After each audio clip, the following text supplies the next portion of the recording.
Alors, étant donné que c'est notre première semaine de retour sous ce format de culte en ligne, j'ai changé un peu de plan pour ce matin. J'avais prévu de voir 1 Pierre 3, 8 à 22 en une seule fois, mais on va plutôt le séparer sur 3 semaines. Alors, aujourd'hui, on va regarder au verset 8 à 12, puis on va passer une semaine pour voir le reste du chapitre, avant de faire une pause la semaine d'après pour aller en profondeur dans les derniers versets qui sont particulièrement difficiles. La plupart d'entre vous savent que nous sommes dans les lettres de Pierre depuis quelques temps maintenant. Depuis plusieurs semaines, on a vu pas mal de choses qui nous rendent peut-être un peu mal à l'aise. Des appels à nous soumettre à l'autorité, qu'on soit d'accord avec cette autorité ou non. Des appels à accomplir des rôles spécifiques dans le mariage, qu'on se sente équipé pour accomplir ses responsabilités ou non. Mais le but derrière toutes ces choses, c'est que l'Église donne un témoignage visible et tangible au monde de la grâce et de la gloire de Dieu. Et il n'est pas surprenant que Pierre nous amène parfois dans des directions dans lesquelles on n'a pas trop envie d'aller, parce qu'il écrit il décrit un contexte de vie que la plupart d'entre nous essayons activement d'éviter. Ce livre parle de la souffrance et de comment Dieu nous transforme par la souffrance et de comment il fait briller sa gloire dans notre souffrance. Nous trouvons peut-être ces sujets un peu déprimants, mais c'est seulement parce que nous vivons généralement de nos jours dans le confort. Les chrétiens à qui Pierre écrivait faisaient face à la persécution active, l'emprisonnement, l'enlèvement de leurs biens à cause de leur foi. Et un grand nombre de chrétiens dans le monde aujourd'hui font encore face à ces choses. Donc par rapport à eux, nous vivons plutôt bien en France. Notre foi n'est pas illégale. Nous avons le droit de lire la Bible et d'aller à l'église. Nous ne courons pas le risque de voir nos possessions enlevées si nous sommes chrétiens. Et donc, certains de ces sujets peuvent être un peu difficiles à comprendre pour nous, pas intellectuellement, mais la pertinence peut être un peu difficile à comprendre parce que ces choses sont juste très éloignées de notre expérience. Mais il faut qu'on garde en tête 2 ou 3 choses. D'abord, nous ne savons pas ce qui arrivera demain. Maintenant, les choses vont plutôt bien, mais nous ne savons pas ce qui va changer dans 10 ou 20 ans. On vivra peut-être une période où il sera dangereux d'être chrétien. Et donc, il faut qu'on soit prêt pour cela. Deuxièmement, la persécution ne prend pas nécessairement la forme de la violence. Il y a une femme dans notre groupe de communauté qui est relativement nouvelle à la foi. Elle a récemment eu des discussions avec sa famille, ses amis, sur sa nouvelle foi, son désir de se faire baptiser et ainsi de suite. Certains d'entre eux ont répondu gentiment, d'autres beaucoup moins. Elle a été ridiculisée. On a fait ressentir leur suspicion concernant sa foi. On a dit grosso modo qu'elle est folle. Voilà le genre de persécution à laquelle nous ferons probablement face en tant que chrétiens en France aujourd'hui. Et même si ce n'est pas aussi intense que la persécution d'autres chrétiens dans le monde, ce n'est pas rien non plus. Troisièmement, et on l'a vu la semaine dernière, Pierre n'essaie pas d'aider les chrétiens à répondre à une menace précise et ponctuelle qui a juste à voir avec une seule chose qui se passe. Il essaie d'aider les chrétiens à devenir un certain type de peuple. Il essaie de faire grandir en eux des cœurs qui sont tellement zélés pour l'évangile et qui ont tellement d'assurance en Christ qu'ils peuvent répondre à n'importe quelle menace de manière appropriée. Donc du coup, allez avec moi dans vos Bibles à 1 Pierre chapitre 3, on va lire les versets 8 à 12 ce matin. Dans ce texte, Pierre nous appelle à être le bon peuple afin que nous répondions à la persécution pour la bonne raison. Donc lisons ensemble 1 Pierre chapitre 3 verset 8. Enfin, ayez tous les mêmes pensées et les mêmes sentiments. Soyez pleins d'amour fraternel, de compassion, de bienveillance. Il nous sera impossible de répondre à la persécution de la bonne manière si nous ne sommes pas le bon type de personne. Si nous n'avons pas fait le travail de nourrir le caractère de Christ dans nos vies, individuellement et collectivement. Alors, à quoi est-ce que ce type d'église, ce type de peuple ressemble? L'église qui répond de la bonne manière à la persécution a, Pierre dit, les mêmes pensées et les mêmes sentiments. Alors évidemment, ça ne veut pas dire qu'on sera toujours d'accord les uns avec les autres sur absolument tout. Mais nous sommes appelés à être d'accord sur où nous allons et sur comment y aller. Nous sommes appelés à partager les mêmes attitudes, les mêmes motivations, les mêmes buts, à être d'accord sur ce qu'est l'Évangile et sur comment nous devons vivre à la lumière de l'Évangile. L'Église qui répond de la persécution à la persécution de la bonne manière est, il dit, pleine d'amour fraternel. Nous aimons sincèrement les gens dans l'Église que nous n'aurions peut-être pas aimé autrement. Pourquoi? Parce que Christ nous a aimés alors que nous n'étions pas seulement, on n'était pas seulement pas aimables, mais carrément ses ennemis. L'Église qui répond de la bonne manière à la persécution a de la compassion. Nous avons des cœurs tendres les uns pour les autres. Nous ressentons le poids du besoin de nos frères et sœurs en Christ et nous faisons de notre mieux pour aider à satisfaire à ces besoins. L'Église qui répond de la bonne manière à la persécution a de l'humilité. Et ça c'est la traduction littérale de ce mot traduit par bienveillance dans la seconde 21. Nous reconnaissons que tout ce que nous avons, nous l'avons reçu de la part de Dieu. Et qu'il a donné aux autres des capacités, des perspectives, des idées, des opinions qu'il ne nous a pas données. On ne sait pas tout ce qu'il y a à savoir. Alors, évidemment, ce n'est pas une liste exhaustive de toutes les qualités que nous devons avoir en tant que chrétiens. Pierre lui-même donne une liste bien plus complète au début de sa deuxième lettre, mais ces qualités résument le type de peuple que nous devons être. Et il nous donne cette liste parce que si nous sommes collectivement ce type de peuple, alors nous répondrons à la souffrance d'une certaine manière. Si l'unité, l'amour, la compassion et l'humilité sont les attitudes par défaut de nos cœurs et de nos esprits, alors lorsqu'on commettra un mal contre nous, nous répondrons à ce mal d'une manière qui témoigne de l'Évangile. Verset 9, donc lisons juste la première moitié. Ne rendez pas le mal pour le mal, ni l'insulte pour l'insulte. Bénissez au contraire. Alors on est d'accord, je pense que ça, c'est incroyablement difficile. Si on nous fait du mal, on veut de la vengeance. Mais Pierre nous appelle à renoncer à l'idée même de la vengeance, même si cette vengeance n'est rien d'autre que d'avoir le dernier mot. Pierre ne dit pas seulement « ne rendez pas le mal pour le mal », il dit aussi « ne rendez pas l'insulte pour l'insulte ». Quand quelqu'un nous insulte, naturellement, nous avons envie de le corriger et d'aider les gens qui ont entendu à comprendre que non, en fait, la personne qui a dit ça, c'est elle, le vrai méchant. Mais nous sommes appelés à contredire, entre guillemets, l'insulte, non pas par ce qu'on dit, mais par notre conduite, en étant le type de peuple pour qui cette insulte n'a aucun sens.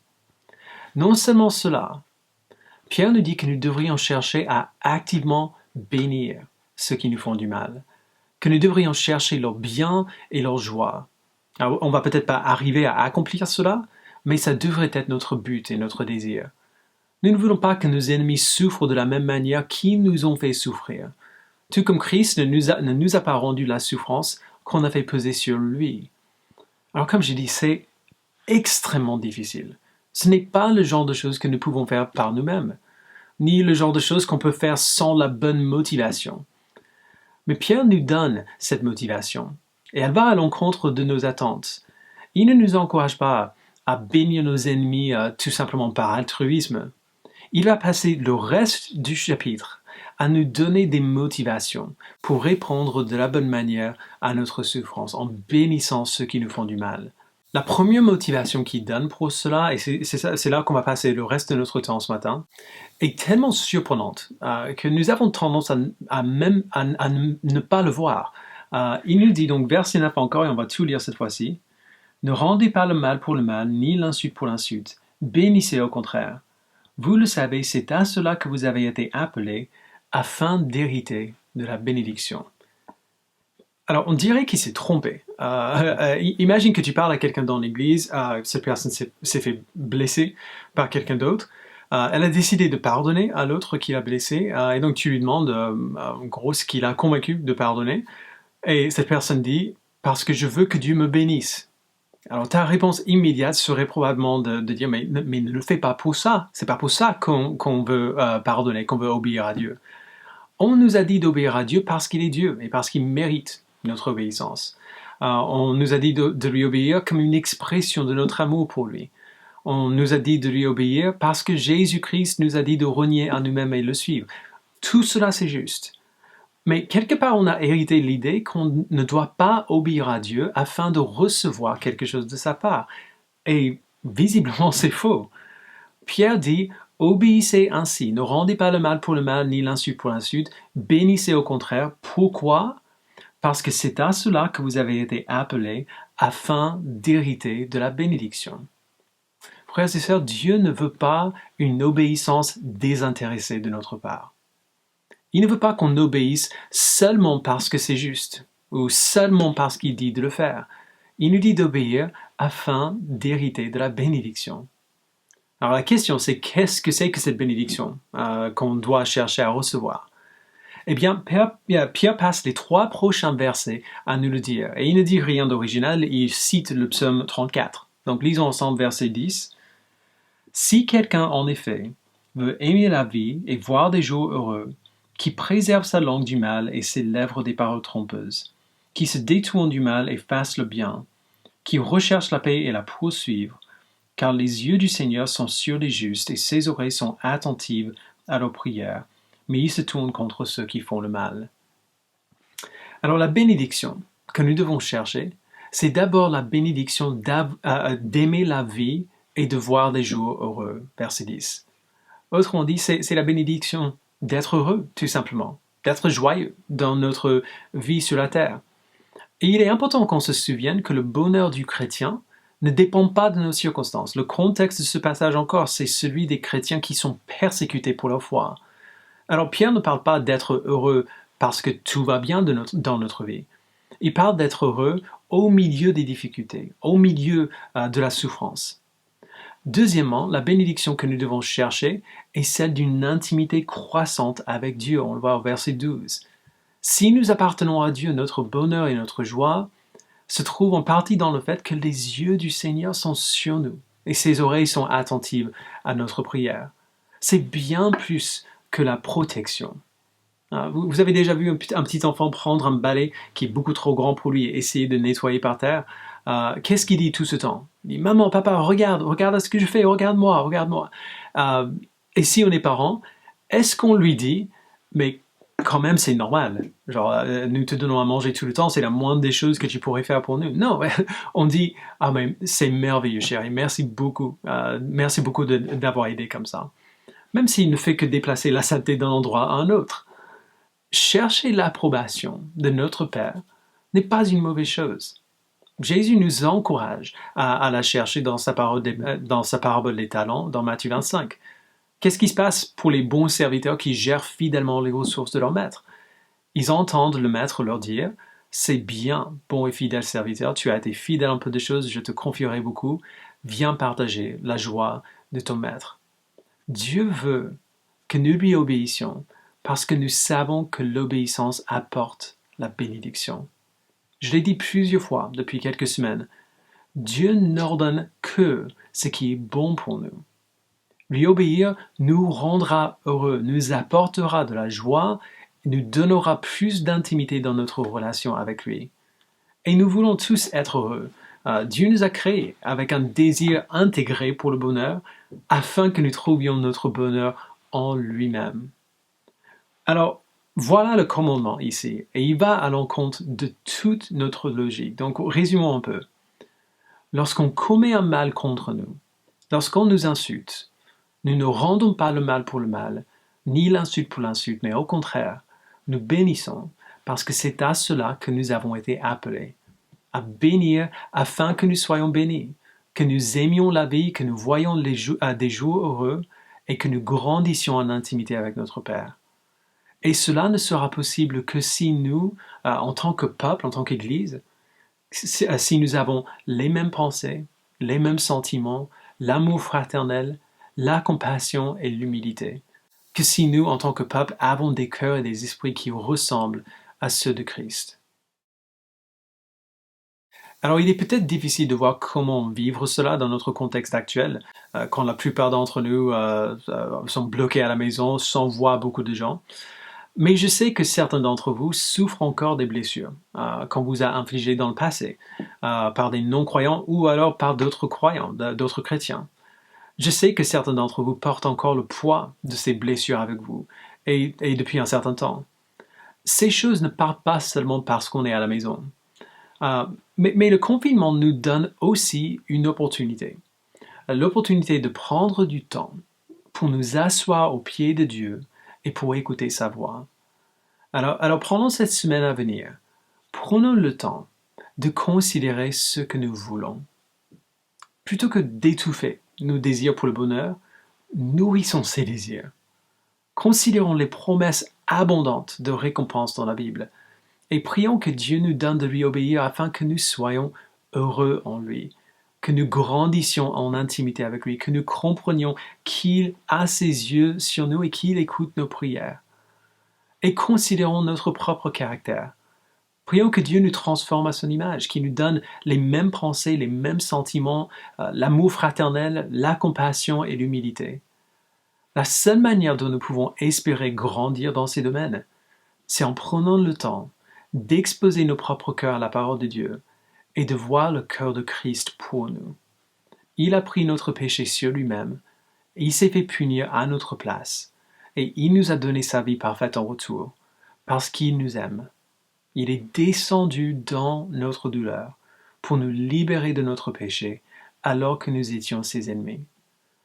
L'appel de ces versets, c'est de nous examiner à la lumière du caractère de Christ, de prendre le temps de prier pour lui ressembler et pour être heureux puisque nous sommes à lui. On a du temps cette semaine, donc prenons le temps pour faire précisément cela, pour revenir à ces versets et pour prier que Dieu nous bénisse alors qu'il nous transforme. Je vous invite à prier maintenant. Père, tu vois à quel point il est difficile d'obéir à ce que tu dis ici. De ne pas rendre le mal pour le mal, ni l'insulte pour l'insulte, mais de bénir au contraire. Tu sais à quel point nous avons besoin de ton aide, et tu sais à quel point nous avons besoin d'une bonne motivation pour agir ainsi. Alors Père, donne-nous de chercher à t'obéir de cette manière afin d'hériter de la bénédiction. Afin d'aimer notre vie, de voir des jours heureux, de savoir que tes yeux sont sur nous, tes oreilles sont attentives à nos prières. Donne-nous de grandir en intimité avec toi, afin de pouvoir écouter ta voix et te parler comme un enfant fait avec son Père. Donne-nous, Père, de ne pas chercher la vengeance contre ceux qui nous font du mal, mais au contraire de chercher leur bien, même si nous sommes incapables de l'accomplir.